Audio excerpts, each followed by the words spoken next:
मी परवा वर्तमानपत्रामध्ये एक जाहिरात दिली की भिकारी पाहिजे किंवा भिकाऱ्याच्या जागा भरायच्या आहेत.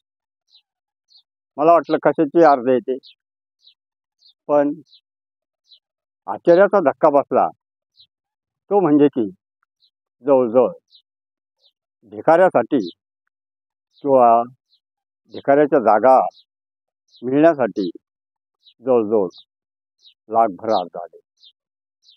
तेव्हा मात्र माझं धाबं आणलं आणि हे कळालं की खरोखरच आपल्या देशामध्ये किती विषमता आहे, किती बेरोजगारी वाढलेली आहे.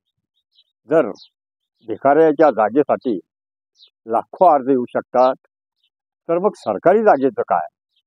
सरकारी जागा भरण्यासाठी किती अर्ज येत असतील?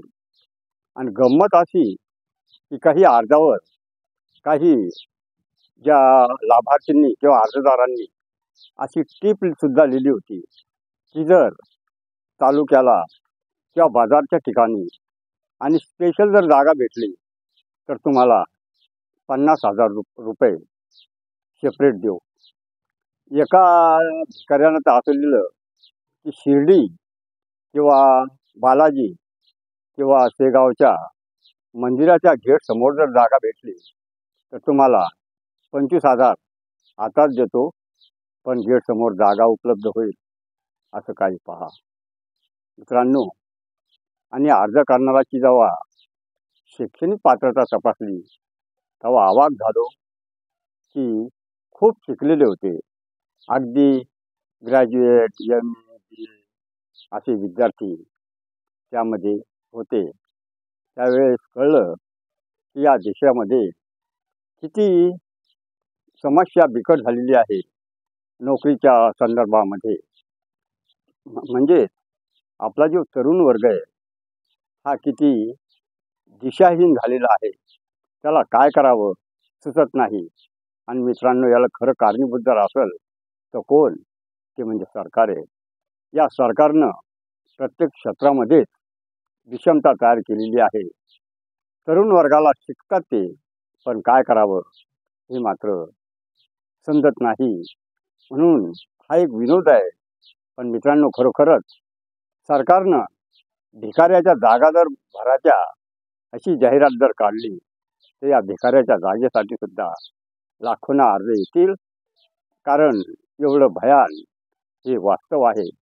आणि मी परत सांगतो की हे दिशाभूल तरुणाईची केली कोणी? याला कारणीभूत थोडीफार तरुणाई जरूरच आहे, पण सरकार सुद्धा या गोष्टीला कारणीभूत आहे. म्हणून तरुणांनी सुद्धा आपल्या करिअरकडं, कलागुणाकडं लक्ष द्यायचं आहे.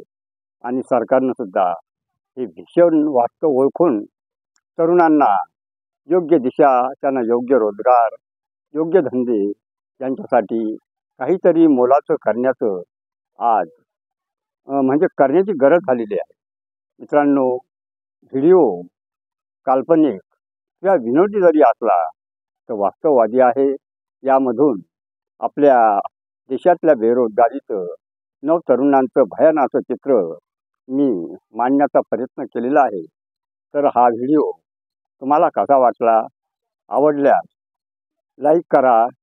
काही सूचना असेल तर या व्हिडिओला कमेंट करा आणि माझ्या व्हिडिओ चॅनलला सबस्क्राईब करायला विसरू नका. धन्यवाद.